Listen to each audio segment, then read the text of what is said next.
이제부터는 네트워크, 이 기지국을 관리하는 네트워크 운영, 보수, 관리하는 그런 기업들에 대해서도 알아보겠습니다.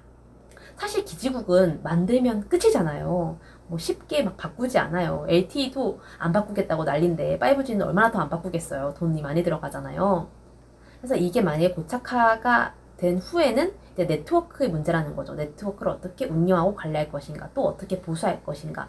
그래서 이 네트워크 운영 관리에 대한 그런 기업들은 조금 중장기적으로 볼 수가 있는 거겠죠.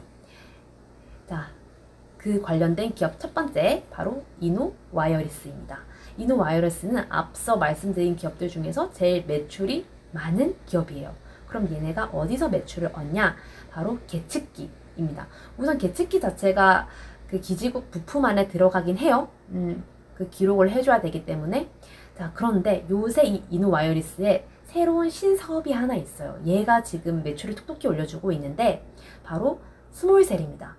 스몰셀이 뭐냐면 앞서 말한 이 기지국을 좀 소형화시킨 미니미니한 버전이라고 보시면 될 것 같아요. 5G는 특성이 곡선이 아니라 완전 직선성의 성격이 강하기 때문에 거리가 짧아요. 그러니까 커버할 수 있는 거리가 짧고 좀 음영진 기업, 굴곡진 지역에서는 신호가 잘 안 잡힐 수 있습니다. 자, 그런 데마다 기지국을 세울 수는 없잖아요. 돈이 엄청 들 텐데 그런 지역 혹은 조그마한 회사, 카페 이런 데다가 이런 스몰셀을 설치를 하는 거죠. 이 스몰셀 시장에 이노와이어리스가 진입을 했고 또 KT의 독점 공급사로 채택이 됐습니다. 근데 이게 저는 아직 매출의 시작이라고 생각하거든요. 우리나라에서 이 LTE도 잘 안 터지는 좀 도심에서 벗어난 그런 지역이 47%가 넘는다고 해요. 우리나라는 워낙 뭐 산간 지역이 많기 때문에. 그런데 이런 데를 좀 5G 구축을 해야 되지 않겠냐고 통신 3사에서 열렬하게 얘기를 하고 있습니다. 그 이유가 뭐겠어요? 여러분 광고 이런 거 보셨잖아요. 통신사 광고 항상 할머니 할아버지 나와가지고 손주들이랑 화상 통화해가지고 응 왔어 하는 그런 거 광고 보셨잖아요. 이런 거 노리고 있는 것 같아요. 광고 효과도 브랜드 가치 효과도 좀 누릴 수 있고 이렇게 해가지고 나중에 뭐 좀 정부에서 지원을 좀 뜯어내려는 그런 거기 때문에 지금은 KT만 공급을 하고 있지만 다른 3사랑도 뭐 연결이 될 수도 있는 거죠. 그래서 이 스몰셀 시장이 커질 수밖에 없기 때문에 이노와이어리스가 조금 더 성장할 가능성이 있다라고 저는 생각이 듭니다. 다음은 네트워크 종합 시스템을 구축하는 그런 기업이 있습니다. 통신 환경을 구축해주고 또 자문해주고 또 유지 보수를 해주는 그런 기업인데요. 사실 저는 이런 사업이 경제적 혜자가 높다고 생각해요. 왜냐면 뭐 다른 부품들을 생산할 필요가 없이 그건 소프트웨어잖아요. 소프트웨어 그 상품만 있으면 되고 그 상품 같은 경우는 보안 비용도 안 들잖아요. 클라우드에 넣어두면 되니까. 그래서 경제적 혜자가 좀 높다고 생각을 했고 4G 환경을 구축했듯이 이번에 5G로 다 바뀔 건데 이 통신 환경에 대해서도 새롭게 다 구축을 해야 되는 거죠. 즉 5G 시장이 커지면 커질수록 경쟁사가 많이 생기는 게 아니라 내가 먹을 것이 늘어나는 그런 기업이다 라고 저는 생각을 했습니다. 그래서 그게 어떤 기업이냐? 바로 S넷입니다. S. 이 S가 어디에 있을까? 저는 왠지 삼성의 S 같은데. 바로 이 S넷은 삼성의 네트워크 사업부에서 분리된 그런 회사입니다. 옛날에 분리됐어요. 아주 옛날에 분리됐고 연구진들도 애초에 삼성전자 연구진들로 많이 구성이 되어 있어요. 그래서 공급사들을 살펴보면 빵빵해요. 삼성전자, 삼성 SDS, 삼성 결삭 쭈루루 있고요. 은행, 신한은행, 우리은행 그런 것들도 있고 또 교육청, 공공기관도 있고요. 공급사들이 꽤 괜찮다. 왜냐면 삼성전자가 연을 많이 맺어줬겠죠. 그리고 해외로는 해외로는 이 기업하고도 연결이 되어 있을지 몰랐어요. 시스코, 해외 통신 기업인 시스코하고도 골드 파트너사랑 제휴가 좀 되어 있어가지고 걔네 통신 환경을 좀 구축하는데 도움을 주고 있는 것 같습니다. 이 말은 뭐냐? S넷이 기술력 하나만큼은 보장이 되어 있다라고 보시면 되겠죠. 그래서 전 얘네가 5G 그런 통신 환경 구축에 있어서도 앞장서 나가지 않을까 이렇게 보고 있습니다. 잘 모르더라고요. 다음 기업은 사실 이게 5G가 아닌데 5G 관련주로 되게 많이 언급되었던 그런 기업이에요. 바로 다산 네트워크스입니다.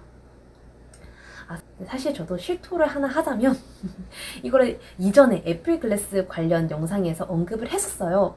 이게 미묘하게 관련될 듯 안 될 듯 하지만 왠지 주가가 뛸 것 같아가지고 그냥 언급을 했거든요. 근데 그때 사셨으면 지금 수익률 40%였을 거예요. 근데 아마 많이 안 사셨겠죠?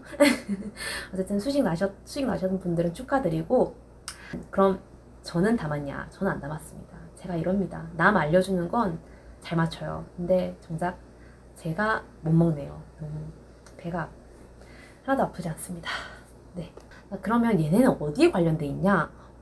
바로 초고속 인터넷 이런 거 있잖아요. 초고속 인터넷 가입 이런 되게 광고 많이 보셨을 텐데, 이거 관련해 가지고 이더넷 스위치라는 게 있습니다. 여러분 인터넷 가입하시면은 무슨 박스 같은 거 랜선 꽂을 수 있는 그런 박스 주잖아요. 이거 만드는 회사라고 보시면 될 것 같아요.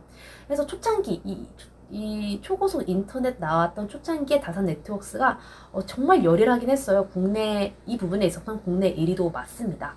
하지만 지금은 이런 유선 인터넷망이 아니라 무선 인터넷망으로 넘어가는 시대잖아요. 그래서 사실 한계가 있는 사업이라고 저는 좀 생각이 들어요. 그래서 얘네가 그걸 또 아는지 사업을 엄청 많이 또 확장을 시켜놨더라고요. 그 커넥티드 카, 그 다음에 IoT, 사물 인터넷 시장, 여러 가지입니다. 의류 시장도 있어요. 그 EXR이라고 여러분 스포츠 의류 아세요? 그것도 하고, 무슨 펜션인가? 네, 어쨌든 리조트 이런 것도 하나 하고요. 하나 괜찮은 거는 그 전자파 차단 소재 만들어내는 회사가 있어요. 솔로에타라고. 그거 자회사로 갖고 있습니다. 네, 이거는 진짜 빙산의 일각이에요. 엄청 뭐 많이 펼쳐놨어요. 또 이 다산 네트워크스에 좀 신기한 거, 나스닥 상장이 되어 있습니다. 여러분, 우리나라 기업인데 나스닥 상장이 되어 있어요. 원래 그 미국에 있는 존 테크놀로지라는 통비 장비 업체가 있는데, 얘를 다산이 인수를 하면서 다산 존이라는 기업이 됐습니다. 아마 여러분 미국 주식 하시면 한번 쳐보세요. 나옵니다. 저 너무 신기하더라고요. 이게 다산이 전 별 생각이 없이 봤는데 어디서 따온 거냐면, 그 정약용 님의 호를 따서 다산이라는 회사를 만들었다고 해요. 엄청나지 않습니까? 이 정약용 님의 호를 따가지고 미국에 탁 세우다니. 이 부분은 진짜 대단하다라고 느껴지는 부분이지만, 너무 사업이 많은 것도 사실 단점이죠. 3, 4개까지는 괜찮거든요. 안전 마진 정도로.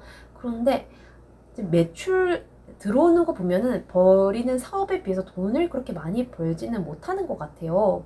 그래서 저는 좀 정리를 했으면 좋겠다 라는 생각이 좀 많이 들고요. 우리나라의 초고속 인터넷이 워낙 가입자가 많은데 아직 해외, 미국 이런 데는 진짜 느리거든요. 유럽만 해도 엄청 느리잖아요.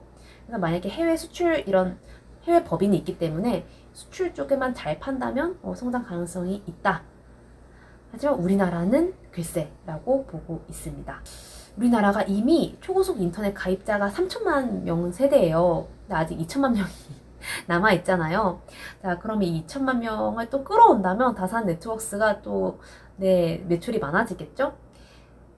그래서 이거랑 관련이 있을지는 모르겠는데 살짝 호재 아닌 호재가 있어요. 바로 SK 브로드밴드에서 이번에 한국판 넷플릭스를 만든다고 합니다. 가격은 넷플릭스랑 비슷해요. 조금 더 비싸고 대신에 콘텐츠량이 넷플릭스보다 훨씬 많아요. 그리고 넷플릭스엔 없는 그런 콘텐츠 회사가 있죠. 디즈니랑도 컨택을 해가지고 디즈니 그것도 볼 수 있는 그런 SK판 넷플릭스를 만든다고 해요. 그리고 참고로 SK 브로드밴드는 SK텔레콤 소속입니다.